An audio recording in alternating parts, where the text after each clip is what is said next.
সকলকে আমার আনন্দিত জয়গুরু। আজকের আলোচ্য বিষয় হলো দীক্ষাপত্র সমীক্ষা।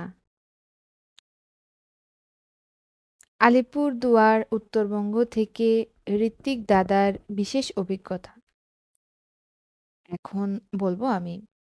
একজন ঋত্বিক দাদা পরম পূজ্যপাদ শ্রী শ্রী আচার্যদেবকে প্রণাম করতে গেলে শুনলেন তার মুখ থেকে এক গুরুত্বপূর্ণ কথাবার্তা। আচার্যদেব বলছেন, আপনাদের দীক্ষাপত্র সমীক্ষার কাজ ডিপি ওয়ার্কস কেমন চলছে? কাজের গতি কেমন? ঋত্বিক দাদা জবাব দিলেন, কাজ চলছে কিন্তু গতি ধীর এবং আশা অনুরূপ ফল পাচ্ছি না। এরপরই পরম পূজ্যপাদ শ্রী শ্রী আচার্যদেব বললেন, এই কাজে মায়েদের বেশি করে যুক্ত করবেন। বিশেষ করে দক্ষিণবঙ্গের কাজ মায়েদের কারণে সফল হয়েছে। তিনি বারবার মায়েদের এই আন্দোলনে বিশেষ গুরুত্ব দেওয়ার কথা বলেছেন। যতবারই আমি তার সামনে যাই সবাইকে একই কথা বললেন, ডিপি ওয়ার্কস নিয়ে আরও মনোযোগ দিতে হবে। একদিন পরম পূজ্যপাদ শ্রী শ্রী আচার্যদেব বললেন, বিশ্বজগতে বিশ্বযজ্ঞ শুরু হয়েছে, একটি বিশাল বিপ্লব আসতে চলেছে। তাই আসুন আমরা সকলে এই আন্দোলনে নিজেকে যুক্ত করি এবং আমাদের এই যে জীবন তাকে আমরা ধন্য করে তুলি। ওই যে পরম পূজ্যপাদ শ্রী শ্রী আচার্যদেব বললেন মায়েদের দীক্ষাপত্রের কাজে যুক্ত করতে। এখানে আমার নিজের মাও তার ঘরকন্যার সব কাজ সেরে দাদার সঙ্গে গিয়ে অফিসে এই কাজ করতেন। তখন 2016 সালে বাবার 100 দিনের দীক্ষা পরিক্রমা হয়েছিল। পরম পূজ্যপাদ শ্রী শ্রী আচার্যদেবের কথা বলছি। মা তখন গ্রামে গিয়ে যাজন করেছিলেন, আপনারা আরো বেশি করে করুন, সবাই আনন্দ করতে করতে এই কাজ করবেন। এই যে আমি এলাম, আপনারা সবাই এত উৎসাহ দেখালেন এখানে আসার জন্য। এই উৎসাহ আপনাদের কাজের মধ্যে লাগান, তাহলে আমাদের সবার খুব ভালো লাগবে।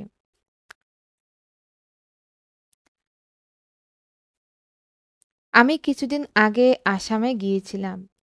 আবার সেখান থেকে ঘুরে আসার পরে ডিপি ওয়ার্কে খুঁজে পাওয়া গুরুভাইয়ের সংখ্যাটা দাঁড়িয়েছিল প্রায় 30,000। দাদা আমাকে বললেন, তোর আসামের ঘুরে এই রকম হয়েছে, তাহলে তুই এবার ত্রিপুরা ঘুরে আয়। তাই দাদা আমাকে এখানে পাঠিয়েছেন একটা আশা নিয়ে। আপনাদের এখানে যদি আরো ভালো কাজ হয় তাহলে হয়তো দাদা নিজেই চলে আসবেন একদিন। তাই আরো বেশি করে ডিপি ওয়ার্কসের কাজ করুন। আর এই কাজটা কিন্তু এমন না যে শুধু কর্মী দাদারাই করতে পারবেন, বাচ্চারাও করতে পারবেন, মায়েরাও করতে পারবেন। এই কাজের জন্য কারো কাছে কোনো জবাব দিতে হবে না। আমরা সবাই সৎসঙ্গী, সবাই ঠাকুরের মানুষ, আমরা সবাই করতে পারবো। সবাই একজোট হয়ে নিত্য যোগাযোগের মধ্য দিয়ে এই কাজের মধ্যেই আমরা লেগে থাকব। কেউ হয়তো চাকরি করেন, কারো হয়তো বাচ্চা কাচ্চা আছে, তাদের রোজ সমীক্ষায় বেরোনো সম্ভব হয় না। তারা অন্তত সপ্তাহে কি 2 সপ্তাহে একটা দিন বার করুন আর একটু সময় নিজের জীবন থেকে নিয়ে ঠাকুরকে দেন, তাহলে এই কাজ অনেকটা এগিয়ে যাবে। আমি যাবার পর এই কাজ যেন এখানে আরো বেড়ে যায়। আপনারা আর কিছু না হলেও দাদার এই অমানসিক পরিশ্রমের অন্তত দাম দেন। সবাই আনন্দে থাকবেন। 4 দিনের এই পরিক্রমায় অর্ণদাদা ত্রিপুরা রাজ্যের 2টি নবনির্মিত সৎসঙ্গ কেন্দ্র মন্দিরের শুভ উদ্বোধন করেন। 20শে জানুয়ারি মাছমারা মন্দির উদ্বোধন করেন।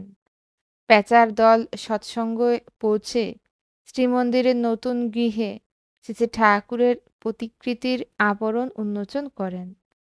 ত্রিপুরা থেকে আবার আসাম রওনা হয়ে শিলচর যাওয়ার পথে শুভ উদ্বোধন করেন বালিপিপড়া ও হিলারির 2টি সৎসঙ্গ মন্দিরের। ৪ দিনের এই যাত্রায় তিনি পরিদর্শন করেন হাপানিয়া, আমপুরা, শনিছড়া ও পানিসাগরের সৎসঙ্গ কেন্দ্র মন্দিরগুলো। এছাড়া কুমারঘাটের নির্মাণাধীন ত্রিপুরার সর্ববৃহৎ শ্রীমন্দিরের কাজও তিনি পরিদর্শন করেন। অর্ণদাদা তার পরমারাধ্যা পিতা-মাতার সঙ্গে ৪ দিন বরাক পরিভ্রমণ শেষে ২৪শে জানুয়ারি ফিরে আসেন কলকাতায়। সত্যি আমরা অনেক ভাগ্যবান। পরম পূজ্যপাদ শ্রী শ্রী অবিন দাদা দয়া করে ডিপি ওয়ার্কসের কাজ দিয়েছেন আমাদের প্রত্যেকেরই উপর। তিনি প্রত্যেক জেলায় জেলায় আমাদের এই ডিপি ওয়ার্কসের কাজ শুরু করতে বলেছেন।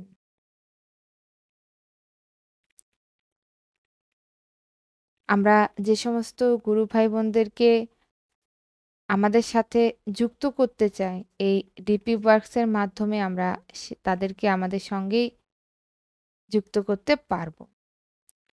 এই ডিপি ওয়ার্কস আপনি যেকোনোখানে যেকোনোভাবে চাইলেই করতে পারেন।